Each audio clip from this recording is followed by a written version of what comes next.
வித்யா வீட்டுக்கு போன ரோஹிணி கிட்ட வித்யா சொல்றாங்க, ரோஹிணி சாரி என்னை மன்னிச்சுக்கோ, இப்போதைக்கு என்னால் பணம் கொடுக்க முடியல. நான் அவர்கிட்ட தான் வாங்கி கொடுக்கலான் இருந்த ரோஹிணி. அவர்கிட்ட ஆல்ரெடி 1,00,000 வாங்கி கொடுத்துருக்குறேன் இல்லையா, அதனால திருப்பி அவர் கொடுக்கறதுக்கு சங்கடப்படுறார் ரோஹிணி. அதனால நீ கொஞ்சம் வெளியில புரட்டிக்கிறியா பணத்தை?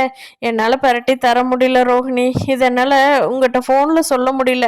எனக்கே கொஞ்சம் கஷ்டமாக இருந்தது. நீ முடியலன்னு தான் ஹெல்ப் கேட்குற, ஆனால் நானும் தரக்கூடிய சூழ்நிலையில் இருக்கணும்ல ரோஹிணி. அதனால தான் வீட்டுக்கு வர சொல்லிடலான்ட்டு கூப்பிட்டேன் அப்படின்னு சொல்லி வித்யா சொல்லிடுறாங்க. சொன்னதை விட இப்போ வேதனை என்னன்னா, ரோஹிணிக்கு எங்கேயும் பணம் கிடைக்கலன்னு தான் கடைசியில் வீட்டில் இருக்கிற ஸ்ருதி கிட்டேயே கேட்குறாங்க. ஸ்ருதி எனக்கு பணம் தர்றீங்களா? அத்தை 1,00,000 ஃபைன் மாதிரி போட்டிருக்காங்க இல்லையா, அதுக்கு நான் கொடுக்கணும். உங்ககிட்ட இருக்கல ஸ்ருதி, எனக்கு கொடுங்க அப்படின்னு கேட்குறாங்க. அதுக்கு ஸ்ருதி இருந்துட்டு, என்னங்க ரோஹிணி, முன்னாடியே கேட்டிருந்தீங்கன்னா என்கிட்ட பணம் அமௌண்ட் இருந்துச்சு, ஃப்ரீயாக தான் இருந்தேன். ஆனால் இப்போ நானும் ஹோட்டல் வேலையை ஸ்டார்ட் பண்ணிட்டேன் இல்லையா, எல்லா அமௌண்ட்டையும் அதில் இன்வெஸ்ட் பண்ணிட்டேன். என்னோட சேமிப்பெல்லாம் அதில் போயிடுச்சுங்க ரோஹிணி அப்படின்னு சொல்லிடுறாங்க ஸ்ருதி. கேட்ட ரோஹிணி பேசாமல் கூட வந்திருக்கலாம். ஆனால் அவங்க, ஏன் ஸ்ருதி, இதே மீனா இந்நேரம் இந்த சுச்சுவேஷனில் கேட்டிருந்தா நீங்கள் எப்படியும் மீனாவுக்கு பணம் கொடுத்துருப்பீங்கல்ல அப்படின்னு கேட்குறாங்க. அதுக்கு ஸ்ருதியும் ஓப்பனாக சொல்லிடுறாங்க, ஆமாம் ரோஹிணி, கண்டிப்பா. ஏன்னா அவங்க இப்படியெல்லாம் பொய் சொல்ல மாட்டாங்க.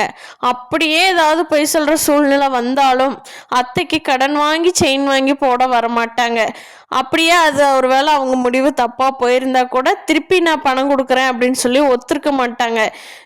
ஆனா நீங்க பண்றதெல்லாம் பண்ணிட்டு மீனாவை கேட்குறீங்களே, இது நல்லா இருக்கா ரோஹிணி அப்படிங்கிறாங்க ஸ்ருதி. ரோஹிணி எதுவும் பேசாமல் ரூமை விட்டு வெளியே போயிடுறாங்க. பார்த்தீங்கன்னா முத்து பயங்கரமாக சீதாவுக்கும் மாப்பிள்ளை தேடிக்கிட்டு இருக்காரு. அப்போ ஒரு மாப்பிள்ளை அது இன்ஸ்பெக்டர் தான் அந்த பொண்ணு லவ் பண்ணுதுன்னு சொல்லிட்டு போனார்ல. அதுக்கப்புறமா அவங்க ஃப்ரெண்ட் எல்லாரும் பேசிக்கிறாங்க, ஏன் முத்து, உண்மையிலேயே அருணுக்கும் சீதாவுக்கும் தான் கல்யாணம் நடக்கணும் இந்த யூனிவர்ஸ் பிளான் பண்ணியிருக்கா என்னமோ. அதனால தான் நீ பார்க்குற எந்த இடத்துக்கு போனீங்கனாலும் அருணோட பேர் அடிபட்டுக்கிட்டே இருக்கு பார்த்தியா. பேசாமல் அருணுக்கு சீதா கல்யாணம் பண்ணி வச்சுறேன் முத்து அப்படிங்கிறாரு. திருப்பி சண்டைக்கு போகிறார் முத்து அவர் ஃப்ரெண்டுக்கிட்ட. என்னடா சொல்கிற, வாய்க்கு வந்தெல்லாம் பேசாதப்போ, போய் கார் வண்டி ஓட்டுறத பார் அப்படின்னு சொல்லி கோவத்தில் சொல்லி அனுப்பிச்சி வச்சுறாரு.